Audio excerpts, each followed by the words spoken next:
A continuación, Noticiero Telesucesos. Clasificación A. Apto para todo público.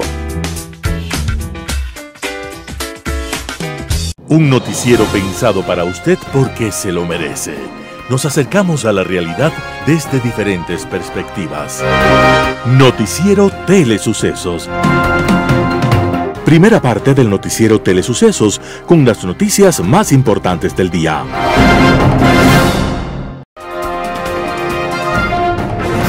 Un día como hoy. Una vez, Abraham Lincoln, en medio del conflicto entre esclavistas del sur y antiesclavistas del norte, a una mujer de aspecto frágil le dijo: Así que usted es la mujercita causante de esta guerra.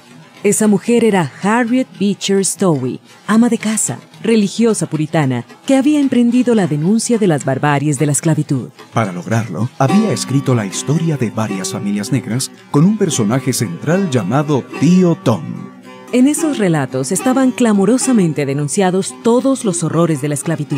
Pero también en aquellas páginas, un sentimiento religioso puritano inundaba el ambiente y maniataba a los esclavos. Los esclavos y esclavas eran sometidos y humillados, nunca altivos, nunca decididos a luchar por sus derechos, y alentaban sus esperanzas siempre en la lectura de textos religiosos. Esta actitud de los esclavos frente a los déspotas blancos hizo que años más tarde los grupos de lucha por el poder negro en los Estados Unidos repudiaran la novela, dado que aparecían como incapaces para amarse y combatir la opresión. Inclusive la expresión Tío Tom se convirtió en insulto para los que no tenían agallas para combatir el racismo y las injusticias. En fin, pero más allá de las limitaciones ideológicas de esta obra, en su época fue el detonante para que el norte tomara conciencia de las condiciones de los esclavos en el sur y se iniciara la lucha por la dignidad humana.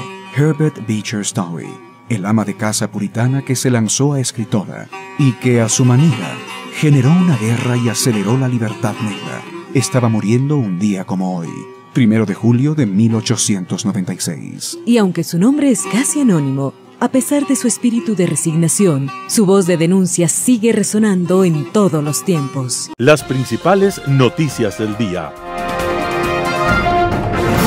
Titulares. Inversiones en el sector eléctrico por $1.000 millones llegarán a Ecuador de China y España. Jorge Glass y Carlos Bernal sentenciado a 13 años de cárcel en el caso Reconstrucción.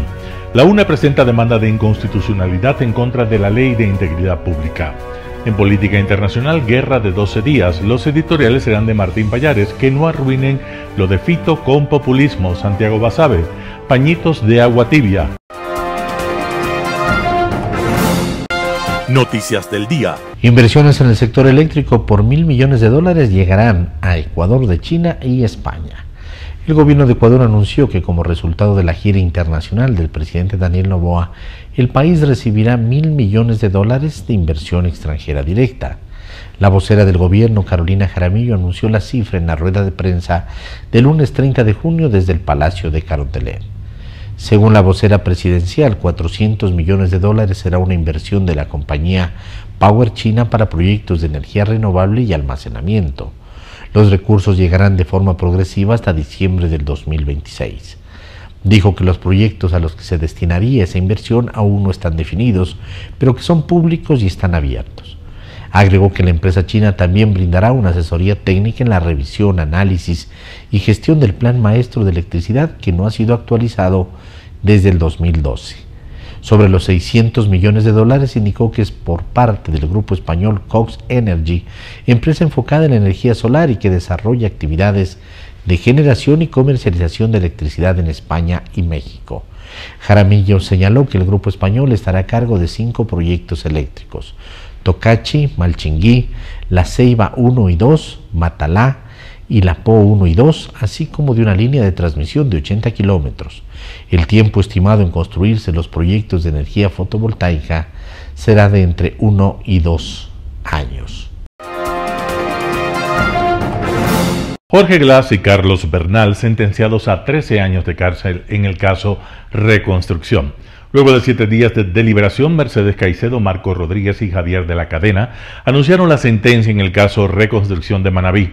El ex vicepresidente Jorge Glass y Carlos Bernal, ex secretario de la Reconstrucción, son procesados por el delito de peculado. La Fiscalía General del Estado señala a Glass y a Bernal por supuestamente usar mal los recursos públicos asignados a la reconstrucción de Manaví y Esmeraldas tras el terremoto del 16 de abril de 2016. Según la teoría del caso, como parte del Comité de Reconstrucción, los procesados priorizaron proyectos de obras que no eran urgentes o que no tenían relación con las labores de reconstrucción, generando un perjuicio de más de 200 millones de dólares. Glass y Bernal, a través de sus abogados defensores, señalaron que las 11 obras analizadas en el caso se refieren a la reactivación económica de Manaví y Esmeraldas, que era otro eje de la reconstrucción. Además, intentaron probar que ellos no manejaron dinero ni firmaron los contratos. Con esto, Jorge Glass suma su tercera sentencia por un delito de corrupción, 6 años de prisión por el caso Odebrecht, en el que se le condenó por supuesta asociación ilícita, y 8 años de cárcel en el caso Sobornos 2012-2016, en el que se lo condenó por cohecho agravado. Este será un fallo de primera instancia, por lo que las partes podrán plantear recursos de apelación y de casación antes de que la sentencia se ejecute. La UNE presenta demanda de inconstitucionalidad en contra de la Ley de Integridad Pública. El presidente de la Unión Nacional de Educadores, UNE, Andrés Quispe, presentó una demanda de inconstitucionalidad en contra de la Ley de Integridad Pública. Lo hizo este lunes 30 de junio del 2025. Según el dirigente, esta normativa vulnera derechos fundamentales de miles de servidores públicos en Ecuador, especialmente el derecho a la jubilación voluntaria. A través de la red social X se conoció la postura de la organización sobre la Ley de Integridad Pública. Según esta, la norma impide que docentes, médicos, enfermeras y otros trabajadores del Estado puedan retirarse voluntariamente a partir de los 60 años. Eso debido a que supuestamente pierden el monto económico correspondiente a la compensación que anteriormente estaba garantizada. Desde la organización se indicó que se está violentando un derecho adquirido y se pone en riesgo la estabilidad laboral de miles de trabajadores del sector público. Desde la UNE no se descartaron acciones de protesta y diálogo con otras organizaciones para defender los derechos de los trabajadores del sector público. El gremio insistió en el pedido a la Corte Constitucional para que declare la inconstitucionalidad de la ley y se restituyan los derechos laborales. Entrevista del día. En Radio Sucesos, Patricia Borja, experta en seguridad social, habló de la deuda del Estado con el IES. Escuchemos lo que dice. Algunos detalles han sido mencionados por parte del señor presidente del Consejo Directivo del IES en entrevistas que ha dado en estos días. Uno de estos detalles parte de la adopción de medidas a nivel administrativo para optimizar recursos, para gestionar de manera eficiente los recursos del Instituto Ecuatoriano de Seguridad Social, pero sin duda no se puede perder de vista la problemática relacionada con esta fuente de financiamiento de las prestaciones que se relaciona justamente con las contribuciones del Estado.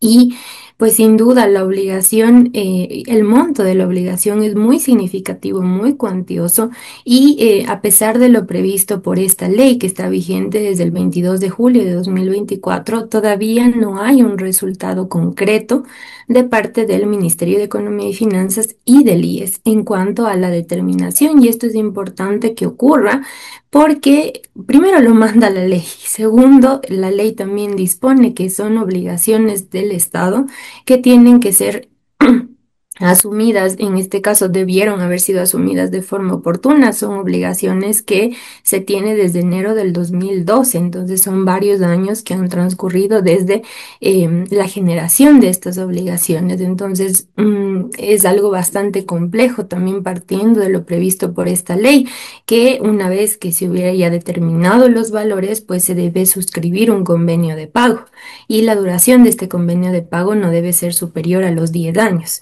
Entonces, partiendo de que hay obligaciones en curso, a más de esta deuda que tiene el Estado con el IES, pues es bastante complejo pensar que va a poder ser saldado simplemente dividiendo el monto total para el número de años, en este caso 10. Por eso me parece que sería indispensable analizar varios mecanismos como, por ejemplo, han sido anunciados en algunos espacios. Tal vez posiblemente considerar la posibilidad de destinar, viendo también obviamente la situación de las finanzas públicas, posiblemente un porcentaje de una recaudación para destinarlo a un fondo que pueda en este caso dotar de recursos al Instituto Ecuatoriano de Seguridad Social y a lo mejor incluso que esos recursos puedan ser invertidos de la manera más adecuada para generar un cierto nivel de rentabilidad y de alguna forma irle dotando de recursos a la institución porque son obligaciones que en este caso tiene el Estado y en el marco de estas obligaciones hay un aspecto que es bastante preocupante y que se relaciona con el financiamiento y atención para casos de personas que padecen de enfermedades catastróficas. Hay un problema incluso en términos de la conformidad entre la Constitución y la Ley de Seguridad Social. Hay incluso una demanda de inconstitucionalidad que está en trámite en la Corte Constitucional y que fue presentada por parte del IES, porque la Constitución dispone que esta es una obligación del Estado. En el artículo 50, una atención gratuita y especializada en este caso para el tratamiento por concepto de enfermedades catastróficas.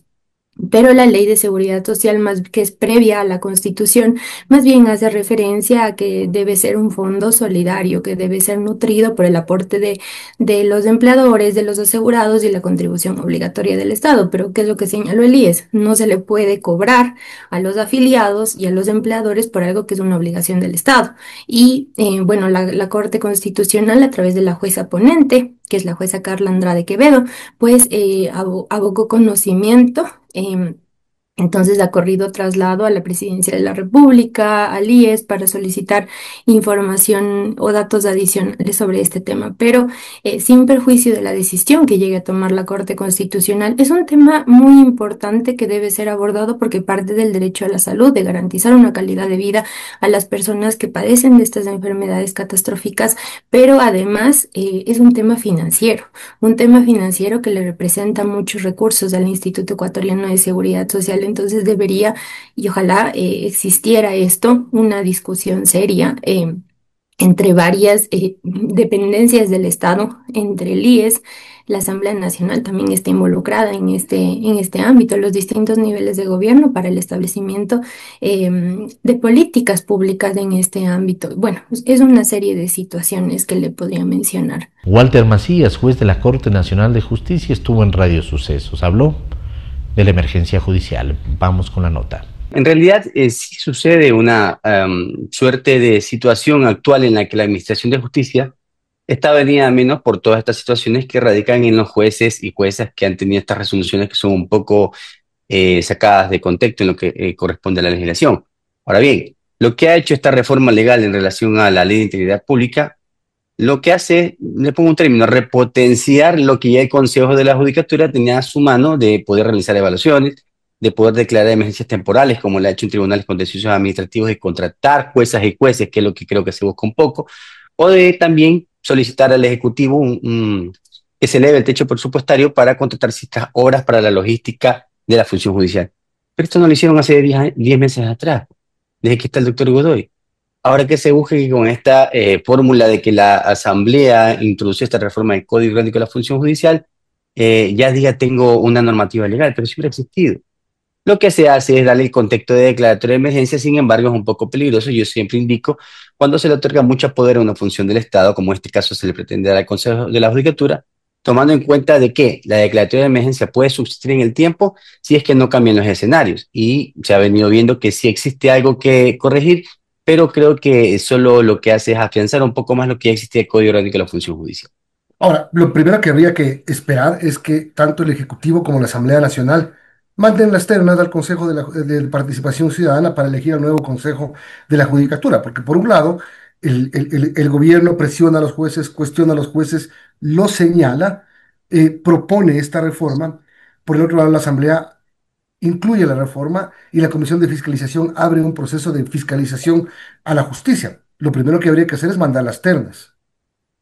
En realidad, si queremos hacer un proceso de renovación realmente estructural y completo, tenemos la herramienta en 2025, en enero 29, ya concluyó el periodo del Consejo de la Judicatura, que fue electo por el Consejo de Participación Transitorio, liderado por el ya fallecido señor Trujillo. Entonces, en ese sentido, ya están enviadas las demás ternas a las otras fuentes del Estado. Únicamente, y yo insisto y lo vengo manteniendo, y considerando en realidad que se quiere solucionar este problema por parte del Ejecutivo, dense un pequeño tiempo, un espacio de una mañana, un café en la tarde, para poder conformar las ternas, tanto el presidente de la República como el presidente de la Asamblea, postular 3 nombres, ya tiene mucho tiempo esto. Si queremos reestructurar la justicia como tal, la renovación debe empezar por el Consejo de la Judicatura, que estén los 5 vocales. Esta puerta de tener que resolverse un juicio político en contra de las vocales Goyes, ¿qué pasa si en realidad se la censura y destituye? Ya el Consejo de la Judicatura perdía sentido porque con 2 no pueden ni siquiera conformar el quórum. Además, una cuestión adicional, si se pretende de las fuentes de la Presidencia de la República o de la Asamblea mantener alguno de los vocales que ellos consideren que han hecho bien su trabajo, pueden hacerlo, pero que eso no sea una excusa para remitir las ternas. Además que la terna de la Corte Nacional de Justicia ha sido devuelta, eso es otra cuestión, por el Consejo de Participación Ciudadana sin poder hacerlo aún, porque eso le correspondía a la Comisión Técnica del concurso, no a ellos. Primero la Comisión Técnica con ese informe, luego proceder si se devolvía o no la terna por un postulante. Ahora, doctor Macías, ¿cómo ver si es que se diera el caso que el señor Godoy y su judicatura que preside emprendería esta emergencia? ¿Nos daría confianza un proceso de ese tipo? En primer lugar, lo que nos daría a todas luces dejar entrever es el hecho de que se pretende mantener al señor Godoy. Sin escatimar en este momento se ha hecho un buen o mal papel al frente del Consejo de la Judicatura porque tiene que estar en el proceso de fiscalización de la Asamblea en un juicio político eventual o alguna fiscalización en ese sentido. Pero ¿qué es lo que ocurre actualmente? Ya existieron pugnas entre los vocales. La doctora Goyes, con respeto, el doctor Godoy, con respeto, tuvieron estas pugnas abiertas que las conoce todo el país. ¿Quién nos garantiza que en el proceso de emergencia judicial no tengan estas pugnas? ¿Por qué? Porque algunas radicaron por la selección de jueces y juezas en los concursos que fueron declarados nulos el de Corte Nacional por ellos mismos y el de garantías constitucionales que tuvo que intervenir la Corte Constitucional, pero los reglamentos estaban en una pugna entre un vocal y otra vocal.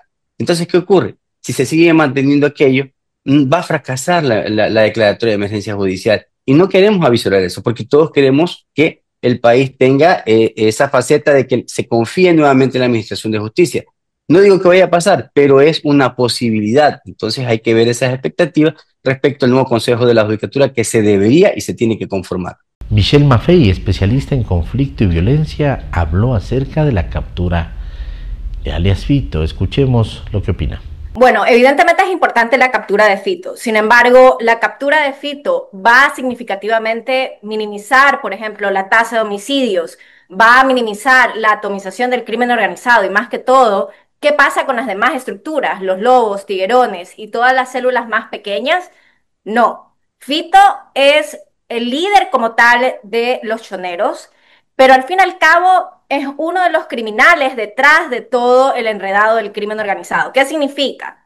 Para que se mantengan las estructuras criminales, y esto no es solamente una cuestión aquí en Ecuador, porque hay muchas personas que dicen, no, es que tú dices eso porque estamos hablando de Ecuador. Es el común denominador cuando hablamos siempre del crimen organizado en México, en Estados Unidos, en Europa, en Asia también. Para que las estructuras criminales se sostengan, evidentemente tienen que tener cabecillas que den la cara. El gran ejemplo, Fito. Pero, ¿qué pasa con esos criminales que al dar la cara tienen todo que perder? Es decir, necesitan las estructuras políticas y económicas que los sostengan. ¿Es un paso en beneficio del gobierno de turno, como también de la justicia, que Fito evidentemente esté en la roca? Sí, pero al revés, y es algo que en la columna de opinión yo voy a escribir, de que la vida de Fito en la roca corre riesgo no por las estructuras criminales, sino por aquellos políticos y personas de renombre en el Ecuador que tienen todo que perder si Fito toca piso en Estados Unidos porque va a cantar como cantante de ópera, diciendo todas las asquerosidades que el crimen organizado ha tenido que transar con posiblemente gobiernos anteriores, con posiblemente empresarios, inclusive banca.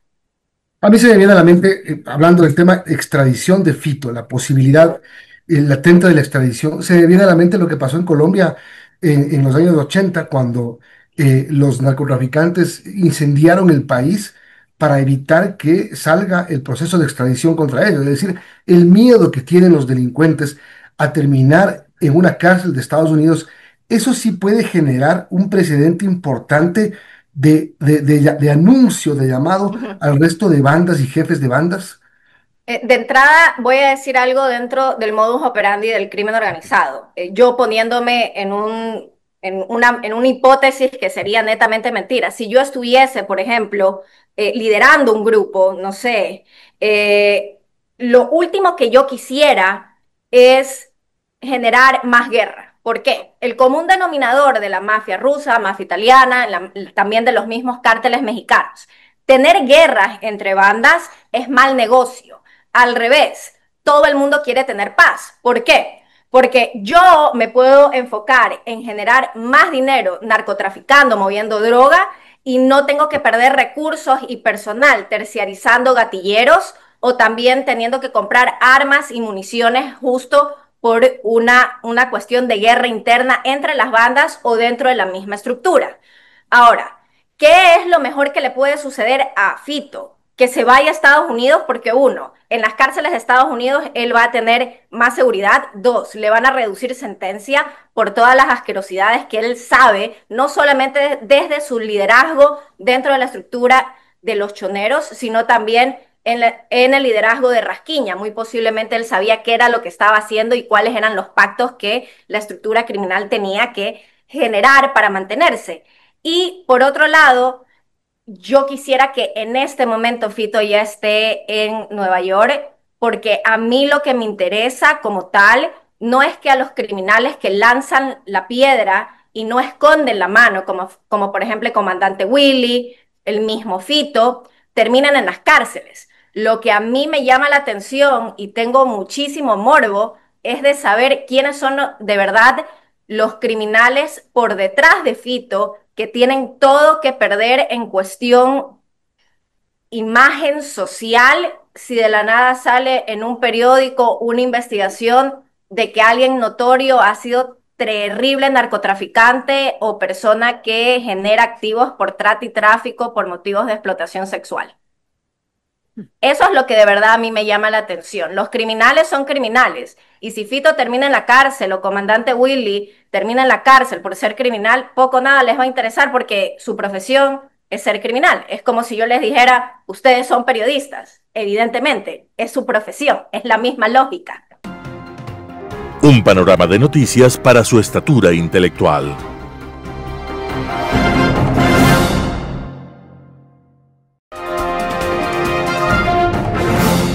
Global Hoy con Alan Carney.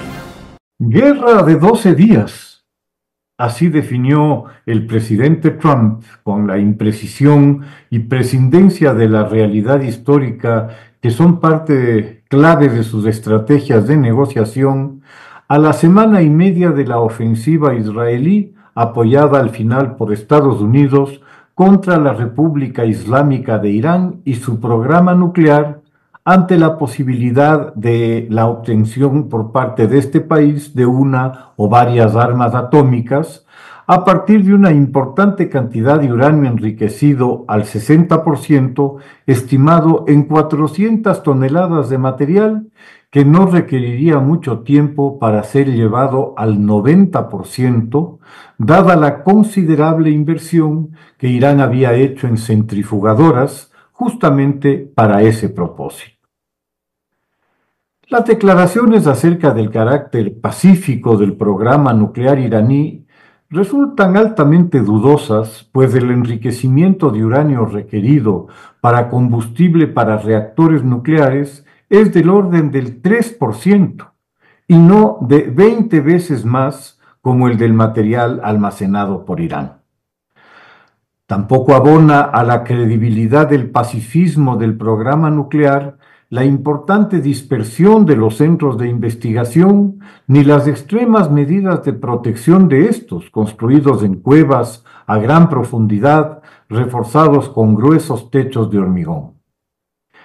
Los 47 años de animosidad y abierta enemistad que Irán e Israel han mantenido desde 1979 tras la caída de la monarquía iraní y la toma del poder por los fundamentalistas islámicos encabezados por el ayatollah Khomeini, son olvidados por Trump, que al parecer conoce tan solo lo inmediato. La proclamación como política estatal iraní de la destrucción física de Israel como objetivo central, nacional y religioso, realizada prácticamente al inicio del régimen teocrático iraní, también son olvidados por Trump, para quien la guerra queda limitada al estrecho lapso de 12 días. ¿Quién sabe si para poder justificarse ante sus electores, a los que ofreciera no involucrar a Estados Unidos en nuevas guerras, aduciendo en este caso que apenas fue una incursión de una noche? La realidad es harto diferente a la limitada visión de Trump. El episodio de los 12 días es apenas un capítulo, seguramente no el último, del conflicto existencial entre la teocracia iraní e Israel. Desde el 7 de octubre de 2023, esta lucha se intensificó por el brutal ataque de Hamas, uno de los proxies iraníes en la región, a través de los cuales Irán ha combatido por interpuestas personas en varios conflictos regionales, con Arabia Saudita, las monarquías del Golfo, empleando a los rebeldes hutíes chiitas como carne de cañón en Yemen, o las milicias chiitas libanesas de Hezbollah, ubicadas al final del eje Teherán, Bagdad, Damasco, Beirut, la más importante inversión estratégica iraní que le tomó un cuarto de siglo levantar para ver cómo se desintegraba en un año, con el descalabro de Hezbollah por un lado y el derrocamiento de Assad en Siria meses más tarde por otro. Esto creó un enorme problema logístico para Irán en Líbano, al igual que con Hamas y la Yihad Islámica en Gaza y Cisjordania, y a la vez facilitó grandemente las operaciones aéreas israelíes contra Irán, al perder su control del espacio aéreo sirio, pues el nuevo régimen, luego del decidido apoyo iraní a Assad en la guerra civil siria, guarda los peores recuerdos de la presencia iraní en Siria. También olvida Trump la retaliación israelí contra Irán, tras los ataques con drones y misiles iraníes contra Israel, por los efectivos ataques lanzados por Israel sobre el consulado iraní en Damasco, eliminando a varios generales y altos oficiales de la Guardia Revolucionaria, y contra altos cargos de Hamas en la propia Teherán. La respuesta israelí destruyó buena parte de la defensa aérea iraní, dejando al país expuesto a operaciones mucho más serias a futuro, como en efecto sucedería con la última, el masivo ataque aéreo israelí iniciado el pasado 13 de junio, justamente 2 días antes de la reanudación de las negociaciones entre Estados Unidos e Irán en Omán para buscar un acuerdo diplomático por el que se pusiera fin al programa nuclear iraní. Para Israel, la ventana de oportunidad que le permitiría atacar con impunidad se estaba cerrando, por lo que resolvió atacar, con lo que la posibilidad de la solución negociada, en la que Israel no deposita la menor confianza, quedaba descartada. La ofensiva aérea israelí desnudó las limitaciones defensivas iraníes, obteniendo una superioridad aérea absoluta sobre Irán, al punto de no perder, de lo que se conoce al menos, un solo aparato. La única respuesta iraní fue el lanzamiento de cientos de misiles y drones de varios tipos contra Israel, con una tasa de efectividad aproximada del 10%. Las bajas israelíes, en su mayoría civiles, son de unos 26 muertos, 28. En Irán, los muertos se cifran en 600, entre los cuales están varios altos cargos de las Fuerzas Armadas y paramilitares de la Guardia Revolucionaria iraní, así como de los científicos involucrados en el programa nuclear duramente atacado por la aviación israelí. La precisión de los ataques y la selectividad de los objetivos dejaron de nuevo en claro un minucioso trabajo de inteligencia, no solo electrónica, sino también humana, en el terreno, lo que revela una extensa red de informantes internos en Irán. Finalmente, Estados Unidos se unió al ataque contra 3 de los más importantes laboratorios y centros nucleares iraníes que eran invulnerables a las capacidades de ataque israelíes al ubicarse a gran profundidad. Lo más curioso de esta guerra de los 12 días es que todos proclaman la victoria. Israel, que tal vez ha obtenido los mejores resultados militares, no ha logrado ni destruir el programa nuclear, lo que era su objetivo estratégico, ni detener los ataques misilísticos de Irán. En lo político, el cambio del gobierno teocrático iraní no parecería inminente en forma alguna, pues el resentimiento interno por el ataque israelí tenderá en el corto plazo a darle oxígeno al régimen, cuyas SS, por su lado, defenderán a toda costa su posición con la brutalidad que siempre las ha caracterizado. El presidente Trump ha anunciado por su lado su victoria, hablando de la completa destrucción del programa nuclear iraní con su bombardeo de las instalaciones de Fordow, Natanz e Isfahán, sin considerar evaluaciones de sus agencias propias que establecen dudas acerca de la efectividad de los ataques, dudas respaldadas por el director de la OIEA, que estima un retraso de tal vez meses para el programa nuclear iraní. Finalmente, y para lo que podrían ser los anales del absurdo, Ali Khamenei, el máximo líder iraní, que no se atrevió siquiera a mostrar la nariz durante el nutrido sepelio de los militares y científicos fallecidos, sino que apareció por televisión, prácticamente desde la clandestinidad, anunció la victoria de Irán, que había aplastado a Israel y dado una bofetada a Estados Unidos. Afirmaciones delirantes desde cualquier análisis, como no sea el considerar un éxito sobrevivir al ataque, al contrario de la suerte de sus generales y científicos, o el que sus ciudadanos no se hayan lanzado a la calle a destituirlo. Que posiblemente Irán logre salvar parte de su uranio enriquecido está dentro de lo razonable y le permite mantener una base de negociación de cara al futuro. Pero de allí a proclamar una victoria contundente demuestra una severa desconexión con la realidad o una desbordante confianza en su capacidad de mentir y convencer, habitual en los mesías y fanáticos religiosos o ideológicos. En conclusión, la guerra de los 12 días no pasa de ser un titular poco realista. El conflicto seguirá adoptando otras formas mientras los entornos que lo definen se mantengan. Muchas gracias. Editorial. Que no arruinen lo de Fito con populismo. Artículo de Martín Pallares publicado en Diario El Expreso. La captura de Fito fue un acto que merece todos los aplausos posibles. Gracias a las fuerzas del orden y a las políticas que participaron, se ha devuelto la fe en que la lucha exitosa contra el crimen es posible.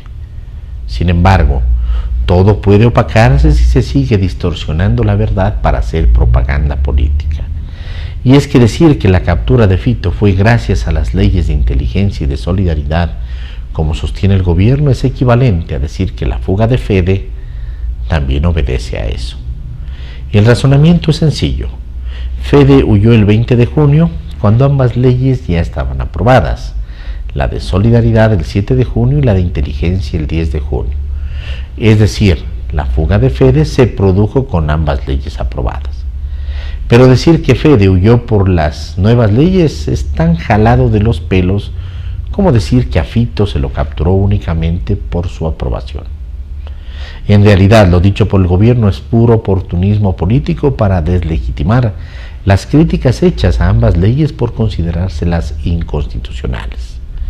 Atribuir la captura de Fito a esas dos leyes es como atribuirla a los rezos a la Virgen de la Empanada. Además, Todo fue propaganda mal hecha. La primera noticia la dio el ejército, que no mencionó ni por las curvas a las leyes. En el primer boletín el ejército se limitó a decir que el operativo se originó en la inteligencia militar. Ese anuncio fue borrado y luego apareció una segunda versión de la noticia que decía: esto demuestra que cuando las leyes y las herramientas están a favor de la patria, se logran resultados. Es decir, otra vez no se dijo nada sobre las leyes de Marras. Esa noticia también fue borrada y reemplazada por un tercer anuncio, tercero, en el que recién se mencionó esas leyes. Luego apareció Noboa diciendo esta perla del oportunismo populista: para los que se opusieron y dudaron de la necesidad de las leyes de seguridad e inteligencia, gracias a esas leyes, Fito fue capturado hoy. En realidad, el operativo para dar con el paradero de Fito se había articulado e iba por buen camino meses antes de la aprobación de las leyes. ¿Que hubo allanamientos sin orden judicial? Pues eso ya estaba permitido antes gracias al estado de excepción vigente. Si quieren echar a perder el éxito de las Fuerzas Armadas, que sigan aprovechándose políticamente del operativo. Artículo de Martín Pallares publicado en diario El Expreso. Pañitos de agua tibia. Santiago Basabe, primicias. Con esa expresión popular se sintetizan las recientes reformas al Código de la Democracia. En efecto, los cambios propuestos a las reglas del juego político nacional no son más que salidas superficiales al problema real que tiene el país y que se resumen en las estructuras de incentivos para el ejercicio de la representación política materializada en los partidos.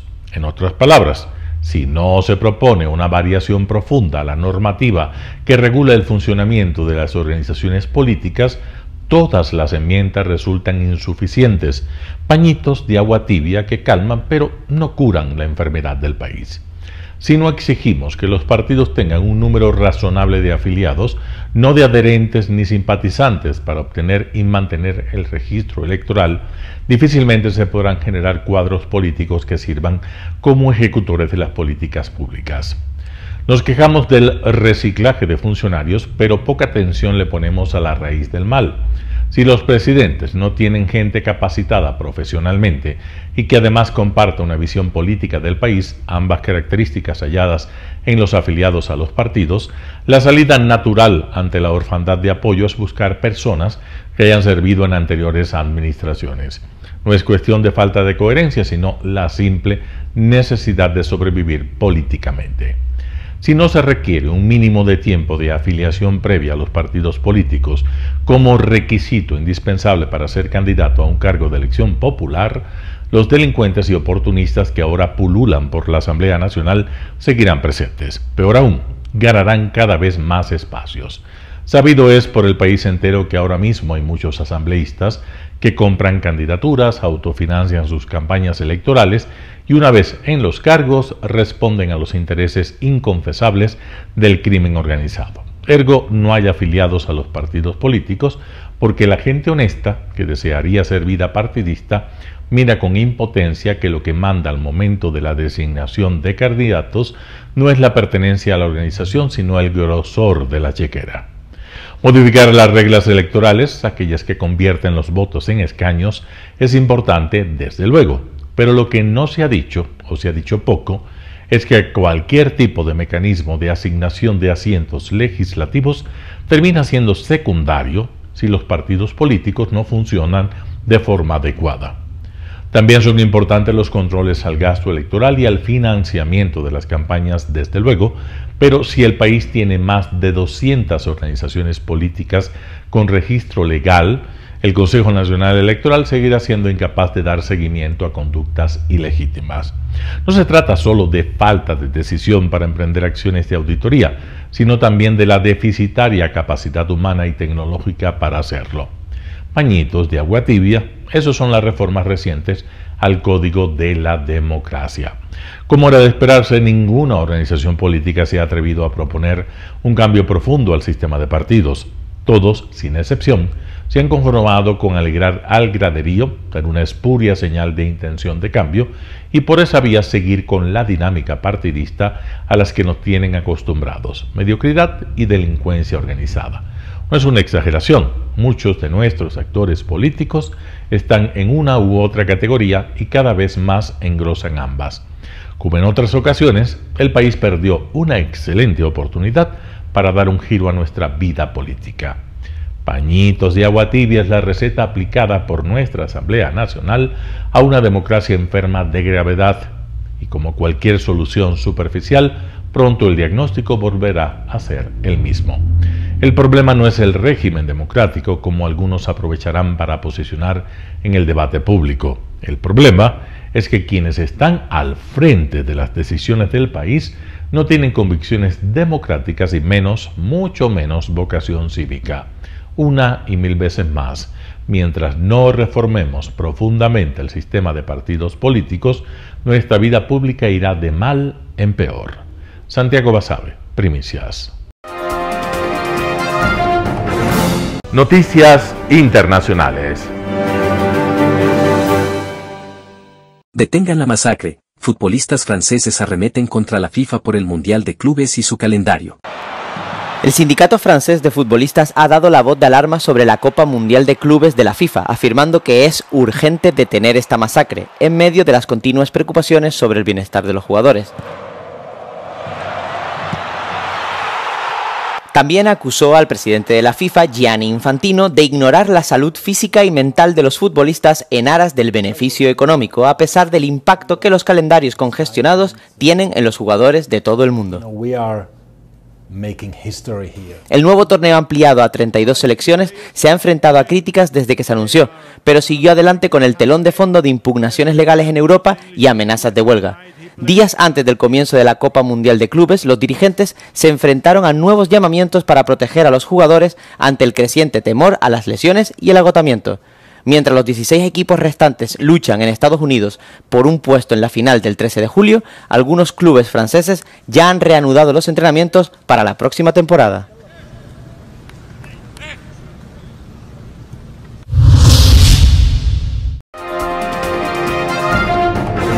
Protestas masivas en Serbia. Miles exigen elecciones anticipadas tras las detenciones de manifestantes.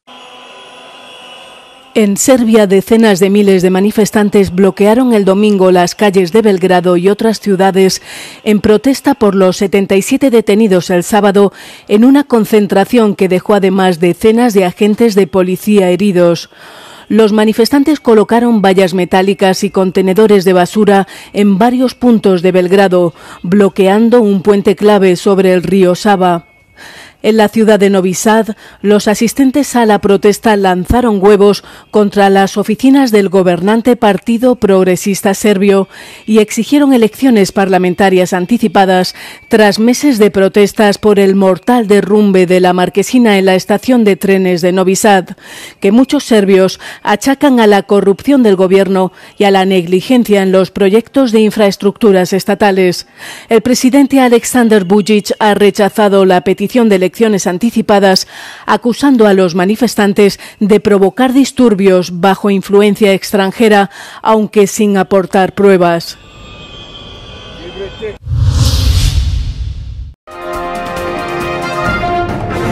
Zelensky afirma que Ucrania se retirará del Tratado Internacional de Prohibición de Minas. El presidente ucraniano Volodymyr Zelensky anuncia que firmó un decreto por el que Ucrania se retira de la Convención de Ottawa sobre la prohibición de las minas antipersona. El tratado prohíbe el uso, producción, almacenamiento y transferencia de estas armas.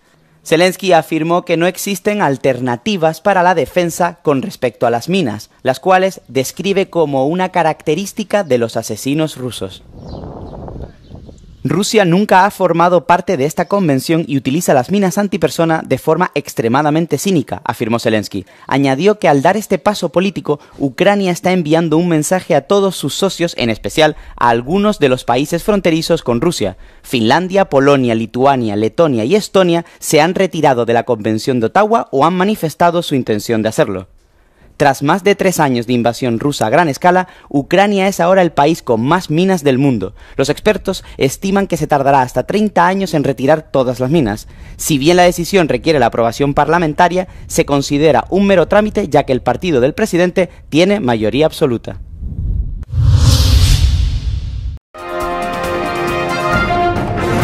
Trump insta a Netanyahu a finalizar las hostilidades en Gaza y pactar un alto el fuego con Hamás. Mientras el presidente Donald Trump presiona para retomar las conversaciones de alto el fuego entre Israel y Hamás, su homólogo israelí Benjamin Netanyahu presume de que existen amplias posibilidades regionales en la zona, dando pie a especulaciones sobre la creación de nuevas colonias en territorio gazatí, cuya población sigue sometida a una situación de aislamiento internacional y hambruna. כמובן שאנחנו נצטרך לפתור גם את עניין עזה, להכריע את החמאס, אבל אני מעריך שאנחנו נשיג את שתי המשימות. אבל מעבר לזה נפתחות אפשרויות אזוריות רחבות. Estas declaraciones cruzadas se producen tras el fin de los bombardeos entre Israel e Irán. Los gazatíes acogen la posibilidad de un alto el fuego con escepticismo tras meses de bombardeos incluso en campos de desplazados o en los puestos de ayuda humanitaria controlados por Israel. La Unión Europea ya reconoce una violación de los derechos humanos.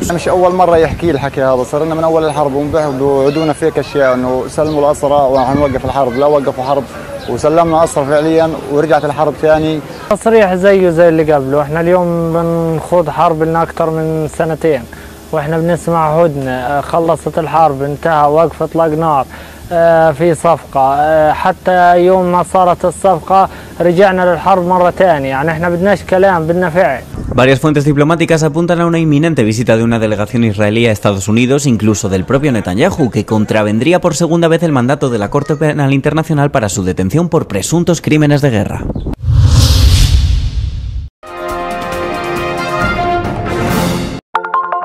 Telesucesos, Canal 29 UHF de la ciudad de Quito.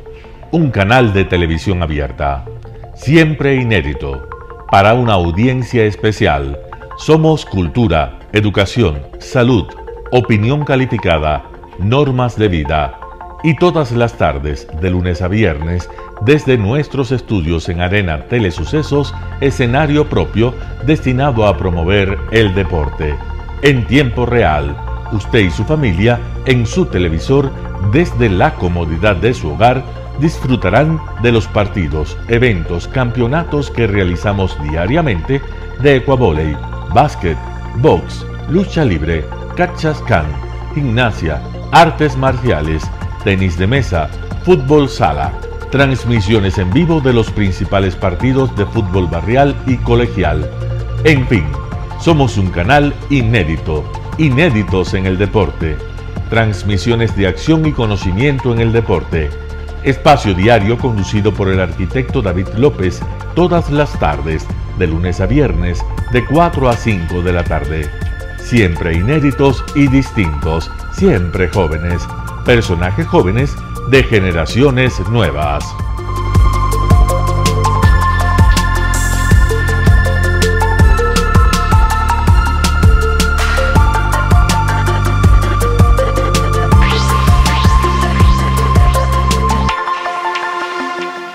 El término arena dejó tiempo atrás de ser sinónimo de muerte.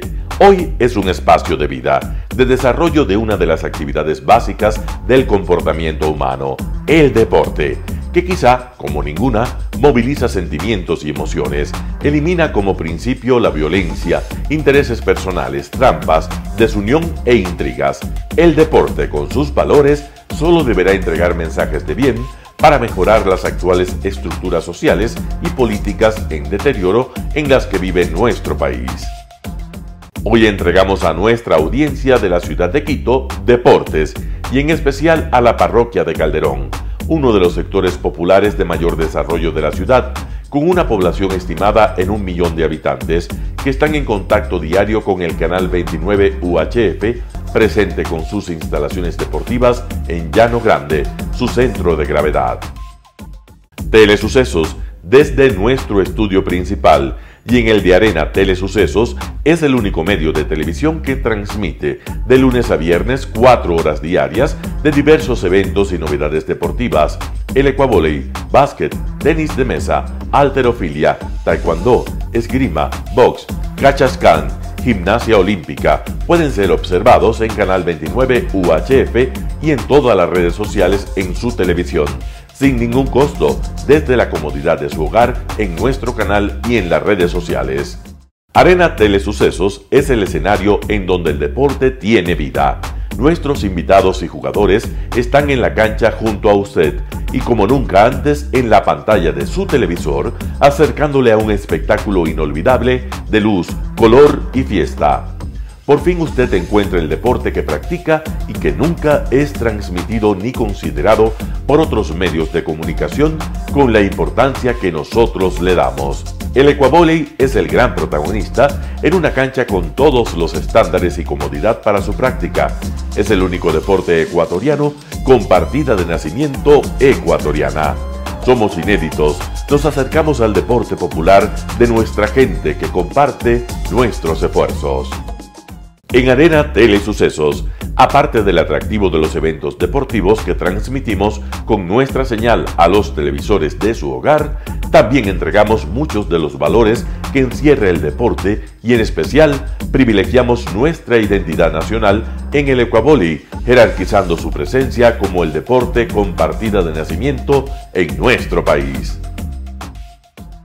Telesucesos no solo entrega en su programación de deportes un espectáculo, sino que impulsa, privilegia y exige a quienes participan que sean parte de los valores y méritos que el deporte encierra: esfuerzo, superación, perseverancia, respeto, solidaridad, compañerismo, disciplina, puntualidad, sana competencia, honradez en la cancha y fuera de ella.